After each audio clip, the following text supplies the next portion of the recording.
Assalamualaikum, nama aku Bamboy dan welcome to channel Bamboy TV di mana Abang Boy akan mengupas kes-kes true crime, kisah misteri seram dan pelik yang terjadi di serata dunia. Dan kalau korang berminat dengan benda-benda dark macam ni, korang berada di channel yang paling sesuai untuk orang-orang aneh dan eksotik macam Abang Boy ni. Di akhir video, kalau korang suka dengan konten ni, Abang Boy sangat-sangatlah appreciate kalau korang boleh belanja Abang Boy satu like, dan mungkin juga korang boleh consider untuk subscribe dan tekan bell notification button tu supaya tak terlepas video Abang Boy yang akan datang. Okey, hari ni Abang Boy nak wujudkan satu segmen baru untuk korang. Since korang pun suka kan kompilasi-kompilasi ni semua, Abang Boy namakan segmen ni sebagai Top 5. Top 5 pasal apa? Of course lah, kompilasi aneh dan pelik. Apa-apa pun korang bagi pendapat korang dekat ruangan komen sama ada on tak on. Anyway, untuk video pertama segmen baru ni, Abang Boy nak buat topik pasal benda-benda yang menggelikan dan menjijikkan. So Abang Boy bagi warning awal-awal, kalau korang lepas makan tu, bawa-bawa bertenang kejap. Pergi usia video Abang Boy yang jinak-jinak sikit. Sebab video kali ni involve pasal makan-makan. Okey, Abang Boy dah bagi warning dah. Kalau korang nak tengok juga, let's go.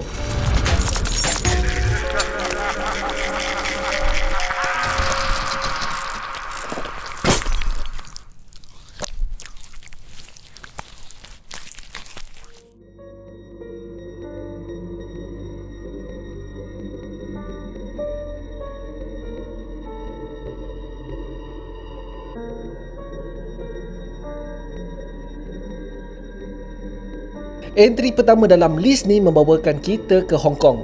Seorang pemuda bernama Henry Chow Hui Leong telah menjemput kedua ibu bapanya untuk makan lunch di rumah barunya. Si Henry ni baru je berpindah keluar daripada rumah ibu bapanya dan baru nak memulakan hidup dia yang baru. Nampak macam semuanya okey je, tetapi ada satu benda yang dark dalam diri si Henry ni. Si Henry ni degil sikit, nak memberontak je kerjanya. Dia ni tak suka disuruh itu ini oleh ibu bapanya. Dia dipaksa untuk mengambil kelas belajar piano dan juga dipaksa untuk belajar dan langsung tidak mempunyai masa terluang. Memang typical Asian parents lah. Tak tahulah sama ada ini adalah toxic parenthood ataupun sebaliknya. Tetapi ini membuatkan Henry seperti berdendam dengan ibu bapanya sehinggalah dia besar. Memang berbulu habislah, senang cerita. Sampailah dia decide pada tahun 2013 untuk keluar daripada rumah dan tinggal berasingan. Hubungan diorang ni sebenarnya langsung tak rapat. Tetapi apabila ibunya mendapat jemputan daripada anak bongsunya untuk pergi lunch dekat rumah barunya, memang mereka tak syak apa-apalah. Mungkin ini adalah peluang mereka untuk merapatkan kembali hubungan yang hampir dah putus. Tetapi kan, benda ni tak seperti yang kita jangka. Si Henry ni sebenarnya ada niat lain, guys. 3 bulan sebelum dia keluar berpindah daripada rumah ibu bapanya, dia dah plan dah benda ni sebenarnya. Benda yang paling menjijikkan. Apa yang sebenarnya berlaku adalah Henry ni ada seorang kawan rapat bernama Angus C. Sun K membuat plan untuk menamatkan nyawa ibu bapa Henry, guys. So tibalah hari yang dijanjikan. Ibu bapa Henry ni datanglah ke rumah Henry.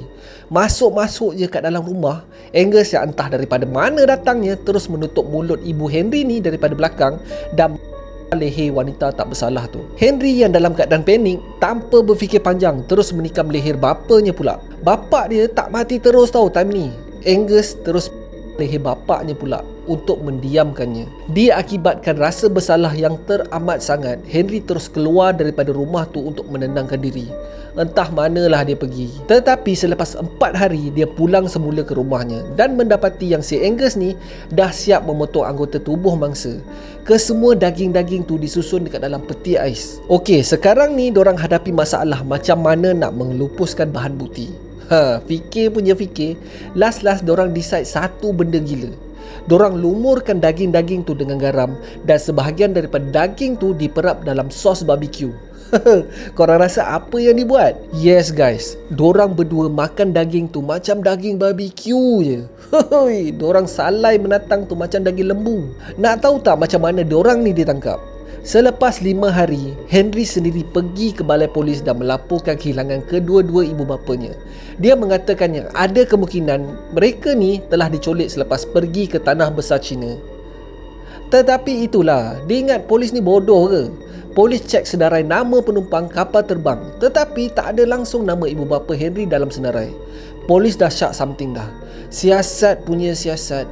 Si Henry ni rupanya telah confess dalam satu grup WhatsApp tentang pembunuhan kedua ibu bapanya.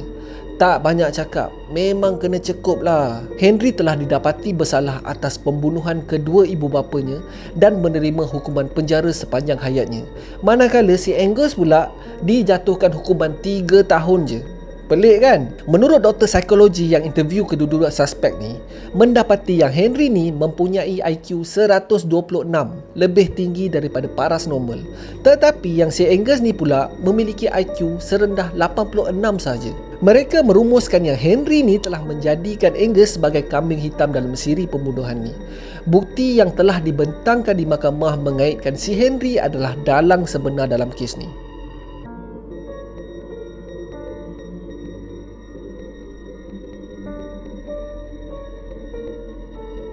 Korang cuba bayangkan penat-penat bekerja, tengah-tengah hari buta kot, tiba-tiba ada orang bagi kau lunch free. Bukan makanan biasa-biasa tau, nasi biryani pula tu. Memang berselera lah kalau dapat abang boy. Kena pula dengan Milo ais, mangkuk ikat tepi. Abang boy yakin korang pun macam abang boy juga. Tetapi apa kata korang bila dapat tahu yang daging yang digunakan dekat dalam biryani ni bukan daging biasa-biasa? Pada tahun 2018, Dubai telah dikejutkan selepas penahanan seorang wanita warga negara Morocco selepas melakukan jenayah paling jijik dalam sejarah Arab Saudi. Motif dia melakukan jenayah ini adalah disebabkan teman lelaki yang dikenalinya selama 7 tahun mengambil keputusan untuk mengakhiri perhubungan mereka disebabkan dia nak kahwin dengan orang lain. Sakit mat. Macam orang lain lah kan, pergi healing, pergi bercuti, melepak dengan kawan-kawan. Tetapi yang Minah ni lain sikit guys. Dia punya healing adalah dengan memasak. Masak apa? Dia masak teman lelakinya. Apa yang terjadi adalah dalam pergaduhan, wanita ni telah menikam mangsanya beberapa kali sampai mati. Selalunya dah mati tu mati je lah kan. Kali ni tak guys. Dia tak puas hati lagi geng. Dia telah menggadaikan kesemua alatan kemasnya dan dengan duit tu digunakan untuk membeli peralatan memasak.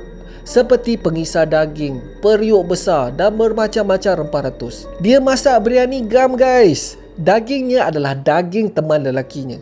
Dia masak tu semalaman dan nasi tu telah diberikan kepada kawan teman lelakinya pada keesokan hari. Tanpa mengesyaki apa-apa, dorang selamba je makan tanpa banyak tanya. Dorang siap boleh puji kot yang masakan wanita ni sedap gila dan teman lelakinya bertuah sebab ada girlfriend yang pandai masak. Semuanya terbongkar apabila abang kepada mangsanya telah melaporkan kehilangan.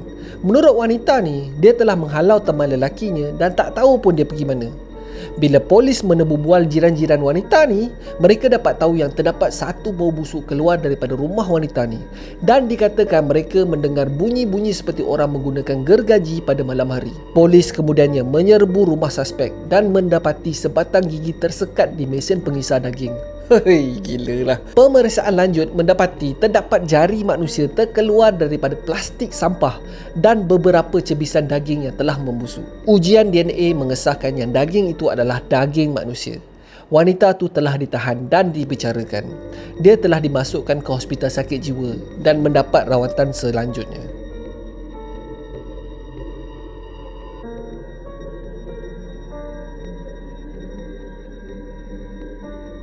Kes ketiga ni berlaku di Pakistan. Pada 24 November 2011, seorang lelaki yang bernama Ahmad Behzad terhidu bau yang sangat busuk keluar daripada apartmen atas rumahnya. Jiran atasnya adalah seorang wanita yang berumur 42 tahun yang bernama Zainab Bibi.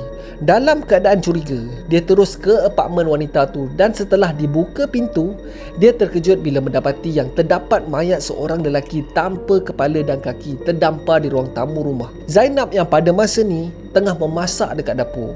Apa yang dimasak adalah kurma daripada daging suaminya. Ahmad Behzad yang juga tuan rumah kepada apartmen tu terus melaporkan apa yang berlaku kepada pihak berkuasa. Zainab semasa disoal siasat telah mengaku yang dia telah membunuh suaminya dengan memberikan ubat tidur yang dibancuh dekat dalam teh. Setelah mendapati suaminya tidak lagi sedarkan diri, dia terus mengambil tali dan menjerut leher suaminya sampai tidak bernafas. Dia kemudiannya telah menceraikan tubuh mangsa dengan bantuan anak saudaranya yang tinggal berdekatan dengan rumahnya. Bila ditanyakan motif kenapa sanggup dia bertindak kejam ke atas suaminya, Dia mengatakan yang sebenarnya dia ingin melindungi anak perempuannya yang baru berusia 17 tahun. Zainab mengatakan yang ini adalah perkahwinannya yang kedua dan usia perkahwinan mereka baru je 5 tahun.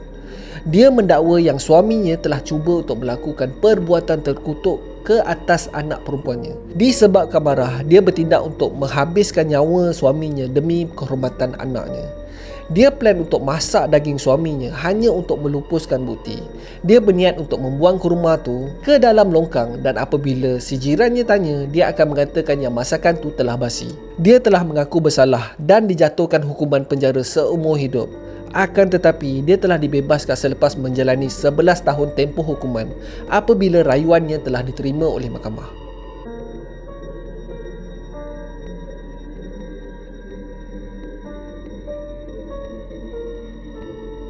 Kali ni, kes ni berlaku di negara jiran kita, Singapura. Seorang lelaki yang bekerja sebagai pegawai keselamatan dikatakan telah bercuti di Genting. Tetapi yang peliknya, dia tak balik-balik daripada berpoya-poya. Selepas berminggu tak balik, satu laporan telah dibuat kepada pihak berkuasa.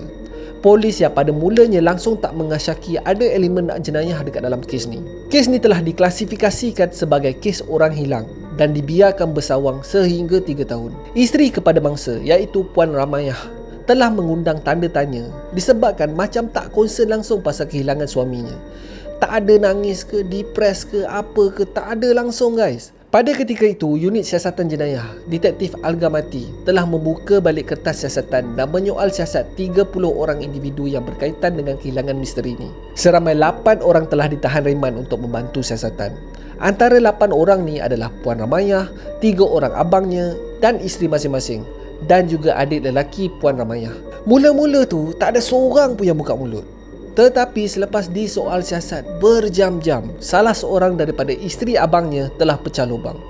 Dia mengatakan yang Puan Ramayah dan mangsa telah pergi ke tempat ibadah dan di sana mereka telah menemui adik kepada Puan Ramayah. Satu pergaduhan telah terjadi di antara adik dan suami Puan Ramayah. Adik Puan Ramayah telah bertindak untuk memukul mangsa dengan batang besi sehinggalah tewas. Badan mangsa telah dipotong oleh adik Puan Ramayah yang juga bekerja sebagai pemotong daging. Daging-daging yang telah dipotong tu telah digaul bersama serbuk rempah dengan banyak untuk mengurangkan bau hamis. Puan Ramayah kemudiannya telah memasak daging tu sebagai kari dan memberikan makanan tu kepada penduduk kejiranannya. Segala tulang dan tengkorak mangsa telah dibuang di sekitar Singapura. Nak tahu tak apa yang paling gila dalam kes ni? Kesemua suspek telah dilepaskan selepas tempoh tahanan reman tu berakhir disebabkan tak ada bahan bukti yang mengaitkan pembunuhan ni dengan Puan Ramayah. Batang besi yang dikatakan diguna untuk memukul mangsa pun tak dijumpai. Mayat pun tak ada. So, kes kehilangan suami Puan Ramayah ni masih belum selesai dan sekiranya ada bukti baru ditemui, Puan Ramayah dan adiknya mungkin akan berdepan dengan hukuman gantung sampai mati.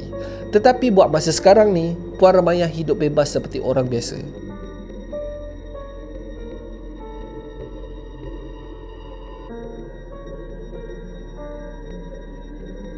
Seperti yang korang dah tahu, Perancis adalah kota masakan. Boleh dikatakan kebanyakan masakan mereka memang out of this world lah. Mereka pelopor dalam seni masakan dan dijadikan status tertinggi di dunia. Kalau kau berjaya dalam masakan Perancis ni, kau memang power lah. Tapi lain pula terjadi pada tahun 1981, di mana makna masakan Perancis tu memberi maksud yang baru. Pada 11 Jun 1981, Issei Sagawa, seorang warga negara Jepun yang belajar di Perancis, telah menjemput rakan sekelasnya untuk sesi belajar dan makan malam di rumahnya. Wanita tu bernama Rene, seorang warga negara Denmark. Apa yang terjadi adalah makan malam yang dimaksudkan Issei Sagawa adalah membunuh dan memakan Rene. Apabila Rene sampai di rumahnya, Rene pun membuka buku dan memulakan sesi belajar. Issei ni bangun dan mengatakan yang dia nak pergi toilet sebentar. Dan apabila si Issei ni kembali, dia mengacukan senapan rifle dan menembak di belakang leher Rene. Issei pingsan seketika akibat hentakan kuat daripada tembakan tu. Apabila dia terjaga, dia bertindak untuk meneruskan dengan planningnya. Dia memang dah plan nak memakan daging Rene ni daripada awal lagi. Dia menganggap dengan memakan daging Rene, dia akan memindahkan semangat Rene kepadanya. Si Issei ni menganggap yang dirinya adalah seorang yang memiliki wajah yang buruk dan disebabkan ini, dia susah gila nak bergaul. Rene ni agak popular dan cantik lah senang cerita. Isi telah memotong anggota tubuh Rene dan memakannya, sama ada dimasak ataupun tak. Dia mengaku yang pada mulanya dia telah merogol mayat Rene dan cuba untuk menggigit daging daripada tubuh Rene, tetapi tak berjaya. Dia stop kejap. Dia telah keluar dan membeli alat pemotong daging, dan bila sampai je kat rumah, dia telah memotong satu persatu tubuh mangsa. Dia juga mengatakan yang dia telah memakan mangsa mentah-mentah guys. Selebihnya, Isi telah menyimpannya di dalam peti ais untuk dimakan later. Dia even tangkap gambar Polaroid aksi-aksi pemotongan tu berlangsung. Hoi, gila mamat ni doh. Setelah mayat ni dah start berbau, dia bertindak untuk membuang serpihan mangsa yang tinggal ni di dalam tasik Boy di Belong. 4 hari kemudian, Isi telah ditahan selepas 2 beg suitcase yang berisi mayat Rene ni ditemui terdampar di tepi tasik. Nak tahu tak apa yang menarik pasal kes ni? Bapa si Psycho ni adalah seorang usahawan yang kaya di Jepun. Dia telah mengupah seorang peguam bela untuk mewakili Issei, dan selepas 2 tahun dalam tahanan, Issei didapati tak bersalah atas alasan gila. Peguamnya juga membuat rayuan yang jalan terbaik untuk si Issei ni kembali sembuh adalah dengan mendapatkan rawatan di Jepun di samping sokongan familynya yang terdekat. Korang nak tahu apa tak? Mahkamah meluluskan rayuan tu guys. Sesampai je Issei di Jepun, dia telah dimasukkan kat dalam hospital sakit jiwa di Tokyo Metropolitan Metsuzawa Hospital, dan di sini dia telah mendapatkan rawatan selama 3 tahun je. Dia telah diisytiharkan sembuh dan keluar daripada wad sakit jiwa pada 12 Ogos 1986. Disebabkan segala pertuduhan ke atasnya telah digugurkan, dia hidup seperti orang biasa je selepas tu. Bahkan dia telah mendapat status selebriti bila dia dipanggil untuk interview dan menjadi hos dalam rancangan masakan di Jepun. Gila lah. Dalam erti kata lain, dia telah menjadi influencer pada zamannya.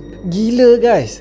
Dia telah dijemput berlakon kot dan menjadi reviewer untuk restoran-restoran di sekitar Jepun. Dia telah menulis beberapa buku yang menjadi hot selling pada ketika itu. I cannot lah. Jepun punya level aneh. Memang lain tu. Dorang tertarik dengan benda-benda yang pelik sampaikan mengagungkan seorang pembunuh yang kejam. Serius Aboboy cannot brain. Issei Sagawa telah menghembuskan nafasnya yang terakhir pada 24 November 2022 pada usia 72 tahun. Sepanjang hayatnya, dia tak pernah dipenjarakan atas apa saja kesalahan. So that's it for today guys. Terima kasih sebab tengok video Abang Boy sampai habis. Kalau korang suka dengan video ni, Abang Boy sangat-sangat appreciate kalau korang boleh belanja Abang Boy 1 like, dan mungkin juga korang boleh consider untuk subscribe dan tekan bell notification button tu supaya tak terlepas video Abang Boy yang akan datang. So akhir kata, jangan nakal-nakal, be awesome, stay creepy. Assalamualaikum.